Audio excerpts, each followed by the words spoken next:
नमस्कार. मी अर्चना तेंडुलकर, मराठी सिने अभिनेत्री. आता आपल्या भेटीस येत आहे, कल्पना आहे तुम्हाला, सासूबाईचा साखरपुडा. सासूबाईचा साखरपुडा ह्या हे आणि काय नवीन नवीनच आहे, कारण ती आहे आत्ताच्या काळाची गरज.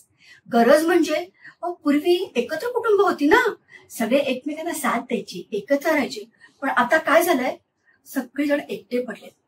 सगळ्यांच्या मनात असतो कुणीतरी मला एक साथीदार हवा, एखादा कंपॅनियन हवा. पण काय आहे, समाजाच्या अटी, मुलं काय म्हणेल, सून काय म्हणेल. पण नाही हो, छे हो, कोणीतरी नक्कीच हवंय ना. म्हणूनच आहे सासूबाईचा साखरपुडा.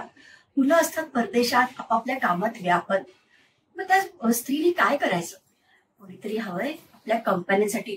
म्हणून करायचंय सासूबाईंचा साखरपुडा. दे धमाल, विनोदी चित्रपट आणि अगदी मनात येईल तसं ते आपण आणायचे कृतीमध्ये, सर्वांच्या घराघरामध्ये. आणि हो, हा विचार नक्की करायचा आहे. आणि सगळे आपले कोल्हापूरचे सुंदर कलाकार, माझ्या सख्या मैत्रिणी सगळेजण या चित्रपटात काम करतात. अतिशय धमाल विनोदी चित्रपट आहे. आणि हो, नक्कीच आपण सगळ्यांनी विचार करायचा, सासूबाईचा साखरपुडा, दे धमाल.